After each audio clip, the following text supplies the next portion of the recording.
All right, so signal flow. Once again, talkie-talkie or guitar goes into a micro DI, goes into the circuitry, the console, phantom power, circuitry, the pad if it's too hot.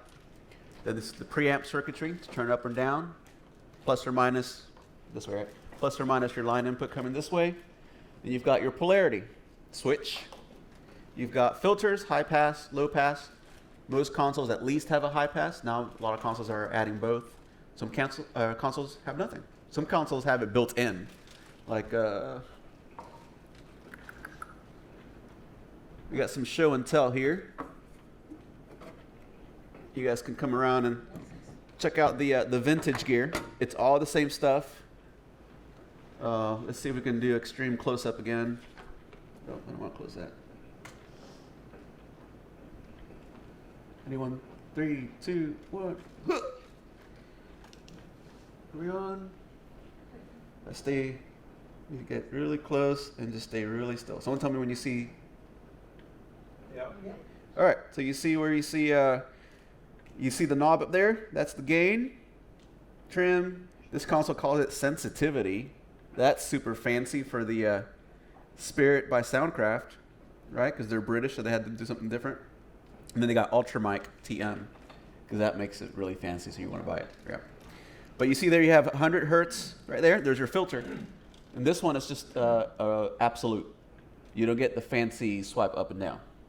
But there's one there. Then we go down here. We got EQ, right?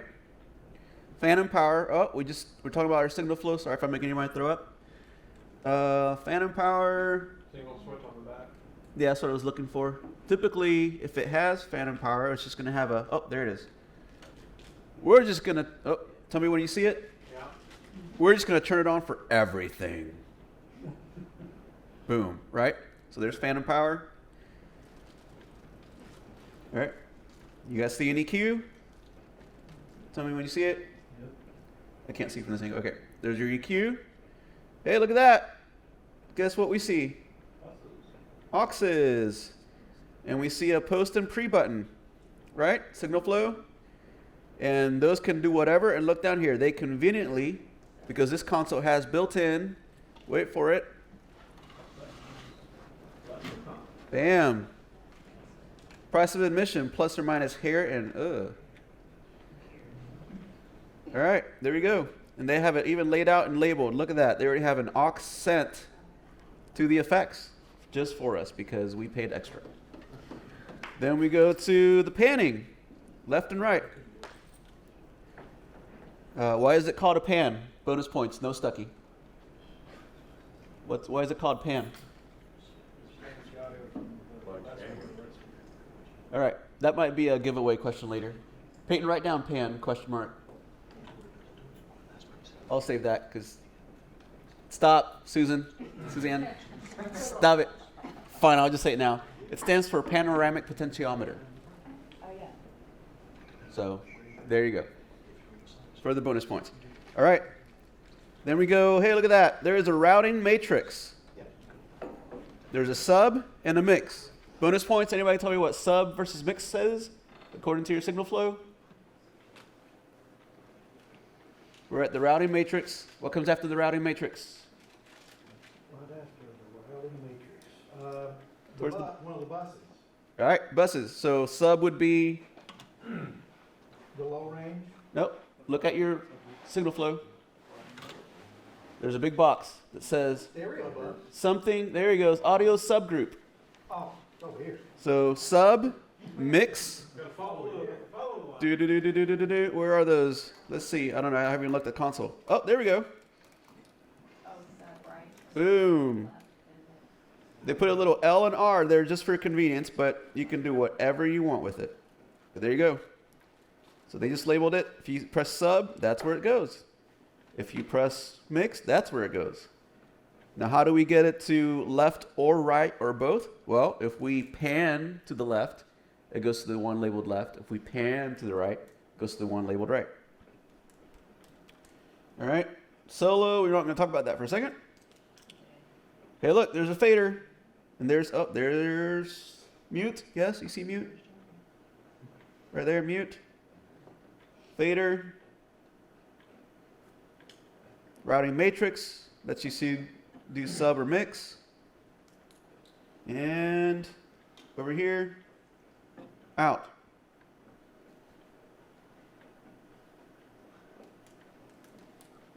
Make sense? Clear as mud? Right? Okay, real quick. Yes, sir.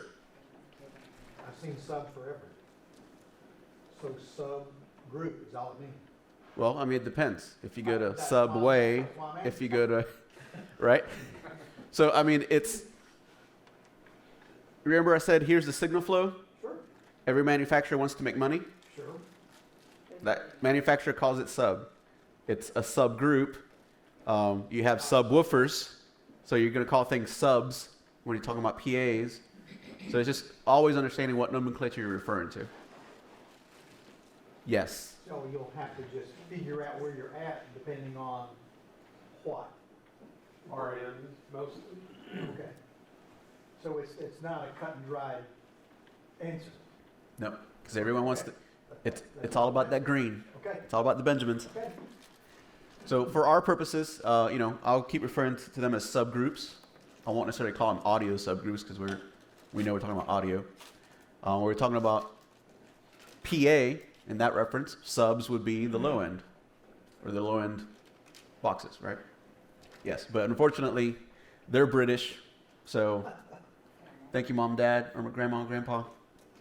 As an electronics teacher, got that ingrained in me. All right, so pretty simple on there. So have when we go on breaks or whatever, feel free to grab your signal flow, look at different stuff. And when you come up here to play, when we go into the Go Center to play, all that stuff, take your signal flow with you. Because this is going to be your reminder. Okay, where is this supposed to be? Oh, okay. All right, you guys got this? Clear as mud? You all good? All right, thank you for coming. All right.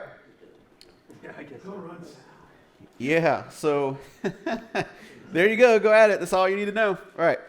So you'll see there's a lot more happening. I would say this chart is probably, am I a little too loud? Am I right? Are you good? Okay. This chart is probably, Stuckey, correct me, Peyton, correct me, Jerry. I would say maybe 70% of what you would find in a mid-range to high-end audio console. And that's scary because it's only about 70-ish% of the capabilities of these, because I didn't put everything on this. I mean, I ran out of room. But for the most part, if you're talking about advanced signal flow and where everything's happening, all the stuff that we talked about. All right, so let's see. There's the mic. There's the line input. Let's just go down the line. We'll go down the line and we'll go back to one thing that's really the most important out of this entire sheet. I said that with 2 E's, right? Okay. Making sure I pronounce them correctly. You want the fish hitting the fan, if anyone gets that. All right, you got your mic and your line inputs, all right? You can still coming down into your phantom power, your pad, your preamp, analog trim, or digital trim. Dang it, missed that. Analog or digital trim. Then you're going to a patch bay. What is a patch bay, someone asked. What is a patch? Okay. A patch bay is basically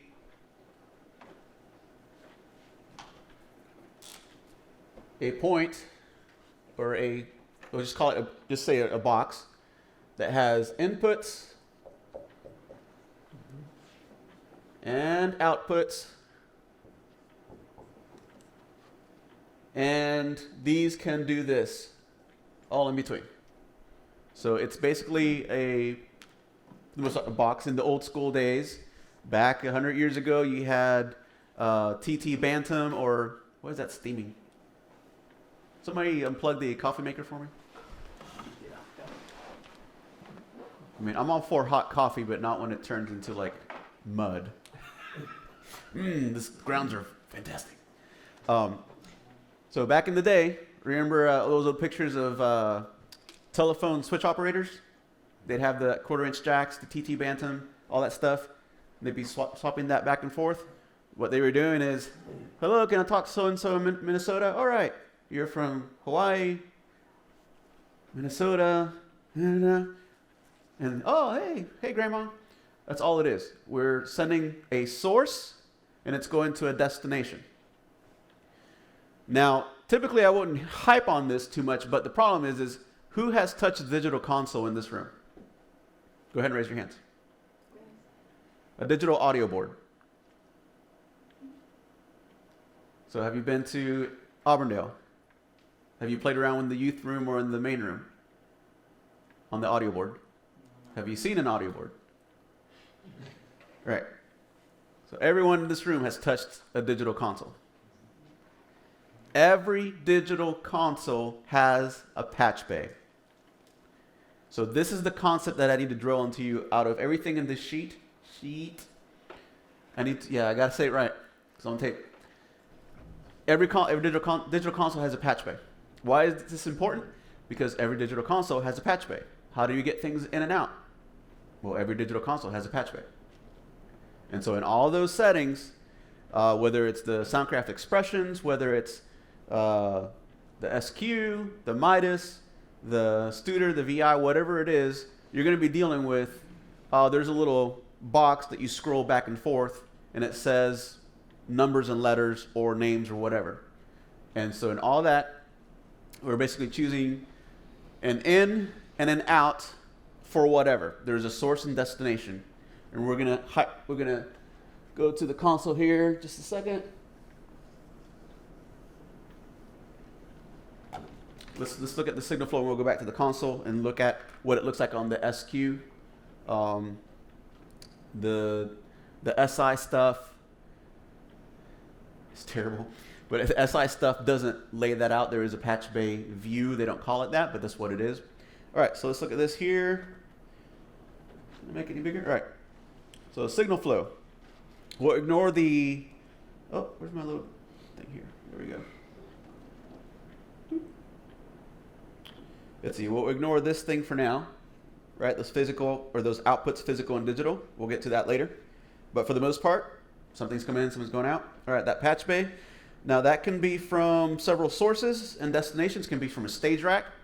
Everyone in this room, at least on all the campuses, you have or will experience a stage rack of some point, of some level. Basically, it's a box somewhere on that stage where you plug things in, and there's either a big giant cable or mass connect this big going to wherever your front of house is, or it might be a network cable sending all those little ones and zeros back to the console. That's a stage rack. Console, obviously, inputs. Now here's the scary part of any digital console, and I say any because at this point they're all work the same way. You plug something into the back of this, and you automatically go, oh, it's just going to be in the channel. Wrong. It's only in that channel because that manufacturer may have done a default setting to allow that. But when you plug into the back of that console, where's it going? Patch bay. Yep, every single time. And that's going to trip you up unless you know. That's why the signal flow is so important. You get that in your mind, it's like, oh, here's where it's going to go. It's not working. Signal flow, right? You've got consoles, tie lines. The short of it is this. Digital consoles have built-in processing. Those chips can only handle so much for free before you pay a lot more money for a bigger console. Those resources, for instance, this console has 48 channels built in for band, music, pastures, blah, blah, blah. That's it. There's not 49, there's not 50, there's not 51, only 48. But what if I needed channel 49 because I have something here and I needed to send it 300 feet that way, ignoring network limitations. I need to send it 300 feet that way and I'm out of channels. Well, a tie line, we're going to get into this a little more. A tie line lets you plug this over here, not use any of the processing on the audio board, and come out of over here. Right? It's literally just a straight patch in the patch bay, in to out. So you're doing a peripheral patch. Right. Yep, it's just a jumper. Exactly. All right. Then you have Dante. Dante's digital audio. If you want to, some of you will not have an option to not learn about Dante. Just flat out. There's some videos to watch. Basically, all Dante is a fairly, I would say new, but not really new, but fairly recent in technology, digital audio over IP. We use it everywhere. We use it at Auburndale. Probably will come to South once you guys move out of that campus, or as that system builds up. We use it all over the place here. This console has it built in. I'm not really using it right now, but we have it built into this console. USB. I'm saying USB specifically for this console. I think the M32 has it to some level. Some digital consoles have it where you can plug in a USB stick. Am I still on here? There we go. Da, da, da, da. $20 on Amazon, folks, and your iPhone. So I got a USB stick right there. And I'm actually, some of you guys, and we're not going to talk about this right now, offline and later, because some of you already know. I am recording, and there's the channels I'm recording. Yay, there's my voice. All right. Right to that flash drive. And then I can play back from that flash drive. And we'll stop there, because there's a lot of cool things we can do with that, but not right now. USB inserts. So what an insert is I'm really just going to end up using black, because all these colors, this board is really weird. Yeah, look at that. That's garbage. These are brand new markers. It just doesn't look good. See, purple? Change it up. Oh, maybe purple.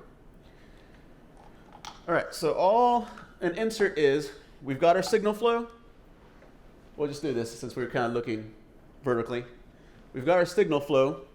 An insert basically is breaking, I'll make that more obvious, breaking that signal flow, and then we're going to send to something, right?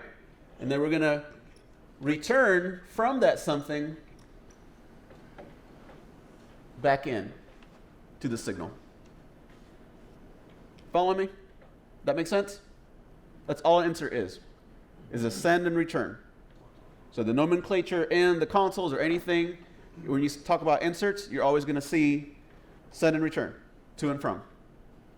That's all it is. It's basically I'm going to stop signal flow here, send this somewhere, bring it back. That's not always what happens, but. And then we've got etc. Why?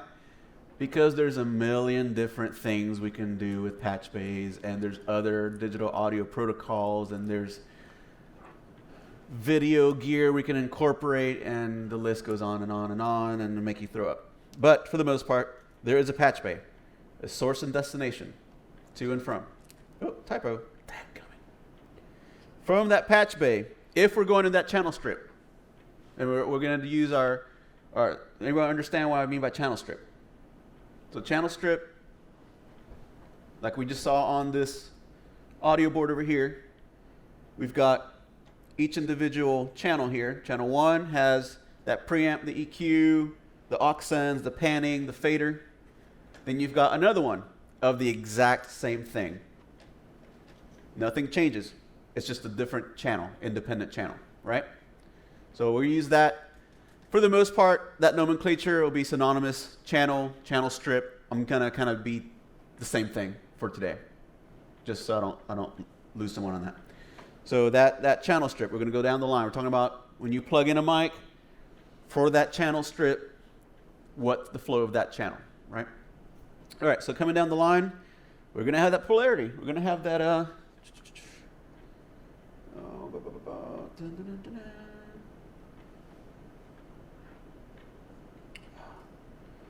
all right.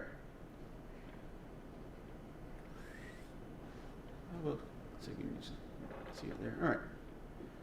All right. So this console, you can sort of see it's plus or minus the glare.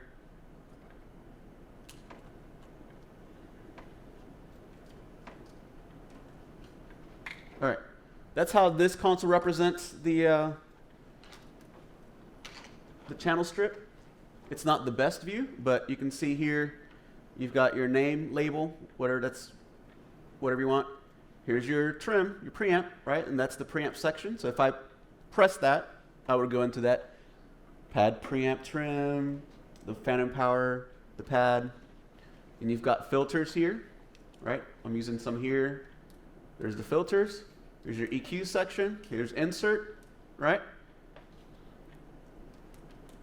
Then in our signal flow down here, come back to this, signal flow.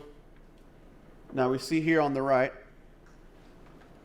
dynamics pre-post EQ.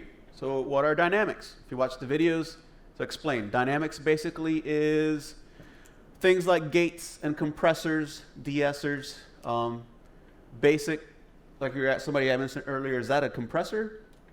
That wasn't at that point in time, but that's what a dynamic processor is. They all fall in that family. To use probably the worst definition of a compressor, it makes loud things softer and soft things louder. It helps you control the dynamic range, which is how loud or soft that signal is, and kind of be in control of it and put it wherever you want in that, what you're hearing. That's probably as simple as I can make that, and probably the worst definition for it because there's a lot more to it than that. But those dynamic processors, dynamics, you can put them before the EQ and after the EQ in an advanced system. We don't really care about that right now. Just know that, hey, there's dynamics, and they kind of come in and out. So if we look on the console here, console, that's what this is right here. There's your dynamics. Hey, is that my voice? Oh, here's my voice over here. Sort of badly. Hey, and I don't think I have anything on. Hey, look, I think I tried to put something up, but didn't think I turned it on. Hey. All right. Right. And then down here, you start seeing the panning, right? Pan, and underneath that says main, left, right. So you start seeing that even the basic signal flow, even on this console, you can go, okay, I know my signal flow, right? Where is it on this? That's the approach I want you guys to have. Here's my signal flow. Where is it on this console? What's it called on this console, right? That's going to be your key so you're not lost because of some marketing jargon. Back to this. All right. Then you can see, go down the line to channel fader. And there's your aux send master, which I did it correctly on this version because I thought it through. You got pre or post processing. And that can come back to an aux return. That goes to your routing matrix, to a channel, whatever. And we'll just throw some hints in there, but basically in an advanced audio console, what can you do with it aside from the basic signal flow? Yes. The question is, what can't you do with it? And that's where you start figuring out what console you want to buy or why you want to buy that console. So I can take this signal and loop it out this way, that way, or the other, do whatever I want, hash it out, bring it back in. It doesn't matter. All right. Coming back to channel fader, we've got this little guy on this other side. Direct outs. And try not to glaze out too much. So if you have a question, pop up. We can discuss this here, but we're going to talk through all this, and we're going to hammer back down on the patch bay, and then I'll show you that signal coming in through the console, and we'll play, and I'll go through each part of this signal flow. Okay? Direct outs basically is I'm taking a copy of that signal and I'm sending it directly out of the console to somewhere. If you look at that flow, where does it go? Each of these are hopefully color-coded to the correct colors of the boxes, plus or minus. But if I want to focus on, you need to go over there. Focus on this direct out. You can see that, I'm sorry, I missed the inserts. Let me backtrack a little bit. So inserts, we discussed that. It's a copy of that signal coming in, coming out. If you want to use it, if you don't want to use it, that's fine. Back in the day on analog consoles, there was a reason for that. Maybe you had an outboard, meaning you had a rack of equipment with dynamic processors, gates, compressors, all that good stuff there. and you needed to take that signal, go plug into that because it sounds so sweet, so awesome, and then bring it back in because the heavens parted every time you use that particular compressor, whatever. That's a thing. That's still a thing today, actually.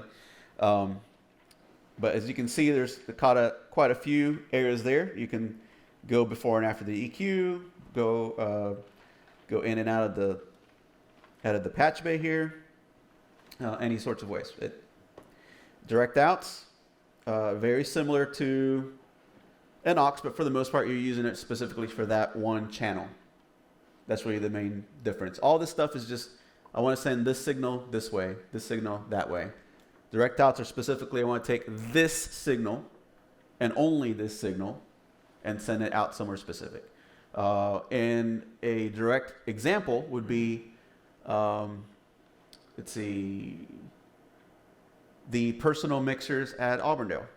You know, you've got a guitar, and I want that person to be able to control his own ear mix. And so I direct outed that instrument out of that channel strip.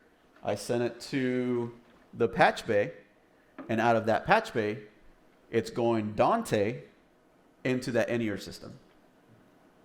That's how Auburndale is exactly set up. Now, that can be any versions of that, but that's ideally what direct out is. You have a specific use for that, as opposed to an auxiliary send, which I want a group of things. It doesn't have to be a group of things, but it's typically, I'm going to be as general and as specific as possible on this. Then from there, we go down, we can see our, might have some aux returns, which can also go back to the patch bay for any number of things, because maybe you want to bring that effects into an actual channel strip and not just directly to the mains, the stereo left, right. The sky's the limit. So from here, odd even pan, that still exists.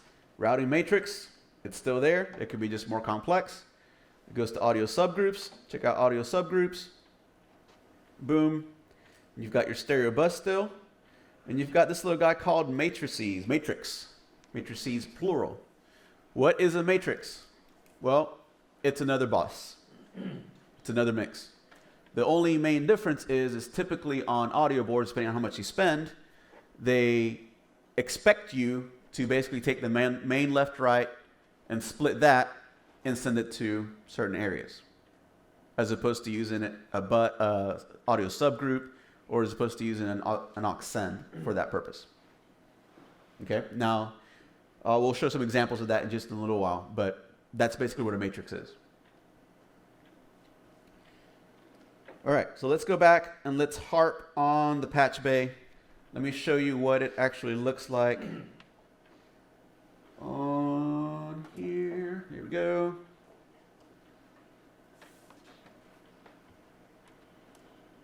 Sorry about the glare. There's not much I can do about it. So I guess I'm not sorry about the glare. How about that? All right, so here, let me go back down a little bit. You can see where it says I/O down there. Whoop, right there. Mhm. That's where I press to get to this. Sorry, I want to keep it tight on here.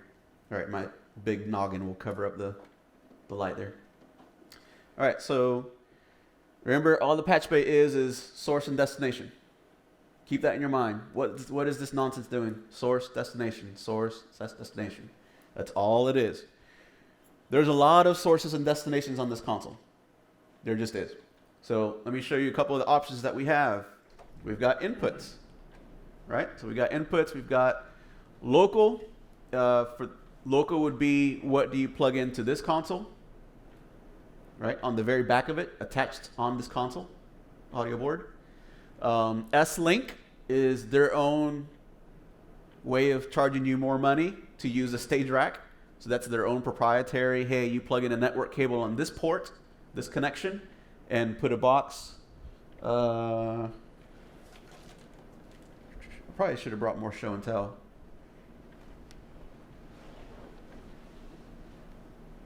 Let's make everybody throw up again. Wait.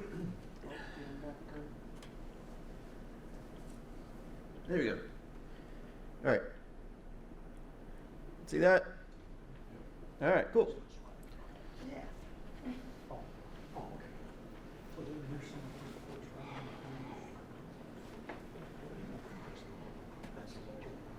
right All right. So that's a stage rack, stage box. They're typically used synonymously. It just depends on. Typically, rack is you're shoving it in a box somewhere or in an actual rack, and it's just going to stay stationary. Stage box typically, or just grabbing and moving it around. All this stuff is just lingo and jargon, and you kind of use it synonymously. All right, so back to this guy. There's my noggin. There it is. All right. So we can see here we've got and you've got, for the most part, inputs and outputs, but that can change depending on what's going on.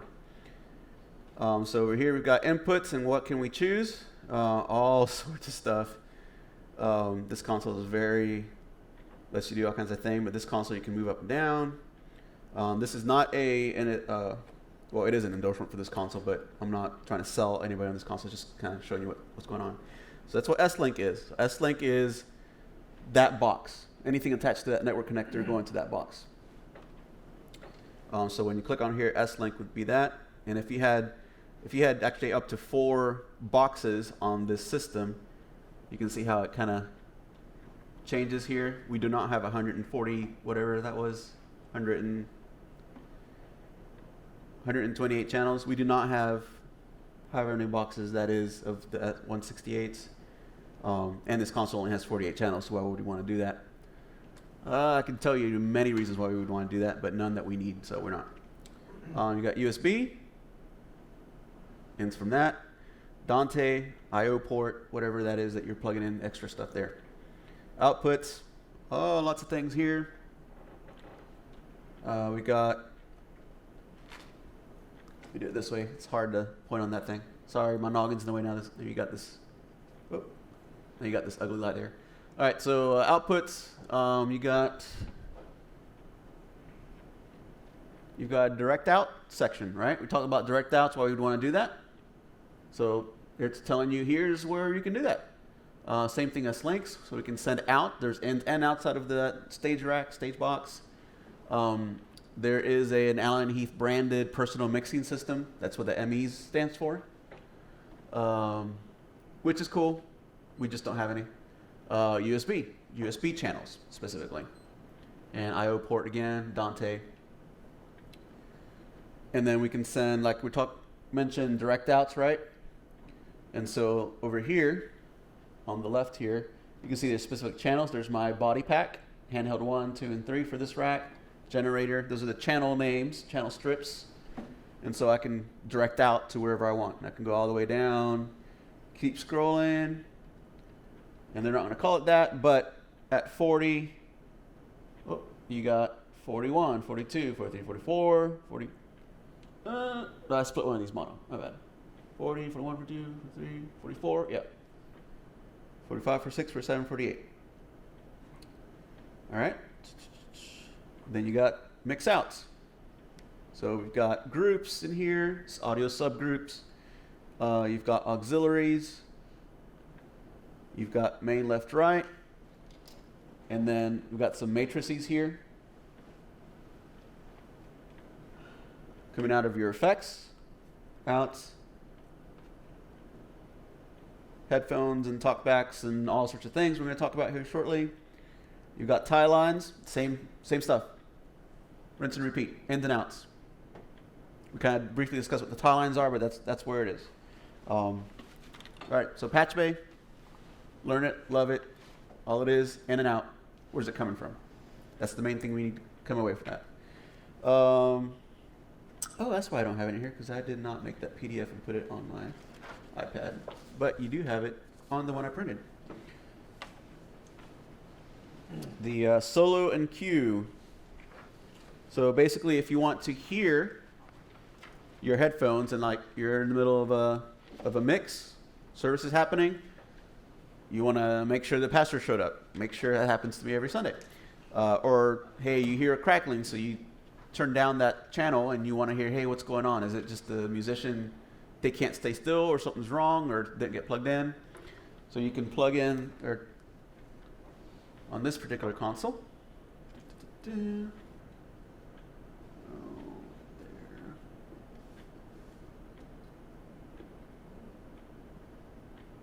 Anyone throwing up yet? There you go. PAFL. Where am I at? Right there. Right. This console calls it PAFL. Why? Because they took PFL and AFL and put them together. Isn't that clever? They probably save them, probably, I don't know, millions of dollars in development, honestly, to scrunch that in there. So what is PFL, AFL? Pre-fader listen, post-fader listen.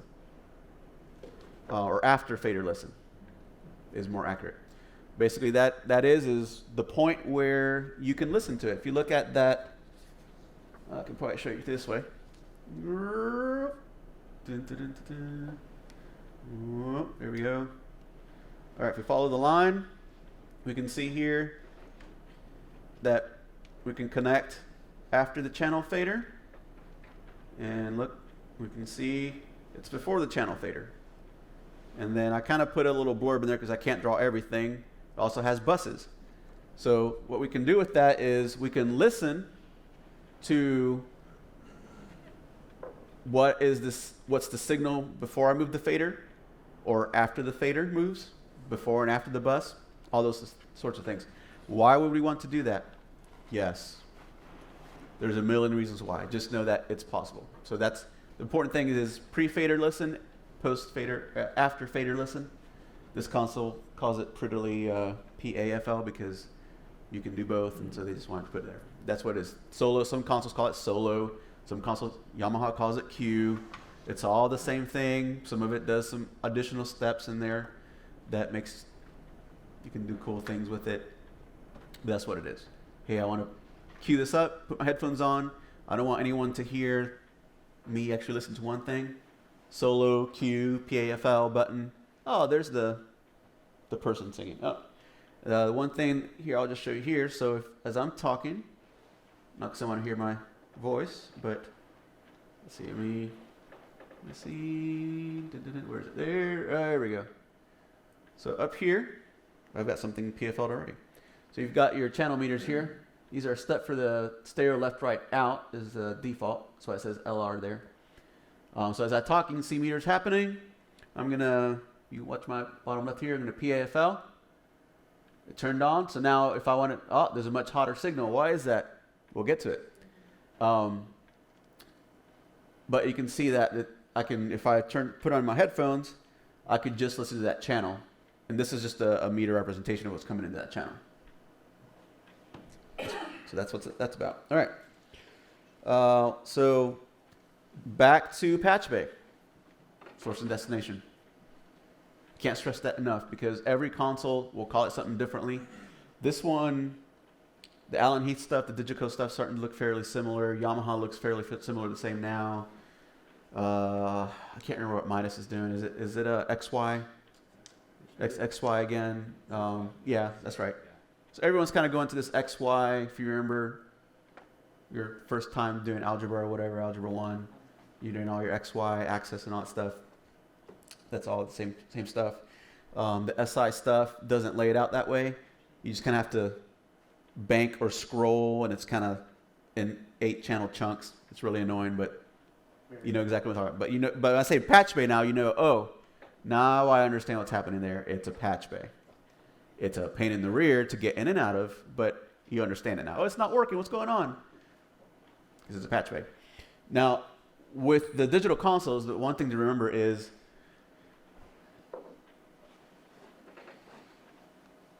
that everything, and I'll say this a million times, and I said it already 10 times already, everything that you plug in is going to go to a patch bay first.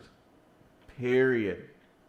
Can't stress that enough. Why can I not stress that enough? Because you're going to show up one day, turn on that channel that worked 100 times, or maybe the file is corrupted or whatever.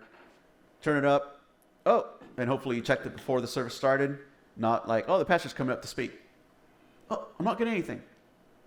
But you need to understand that just because the console manufacturer made a default setting where, hey, it's just going to come in here, it doesn't mean it's always going to be there.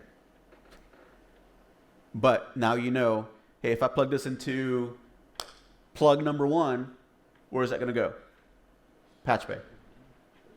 From the patch bay, you can tell it to go to wherever. Typically, it will come into 1-to-1, and I'm typically a very basic patcher as far as stage to console.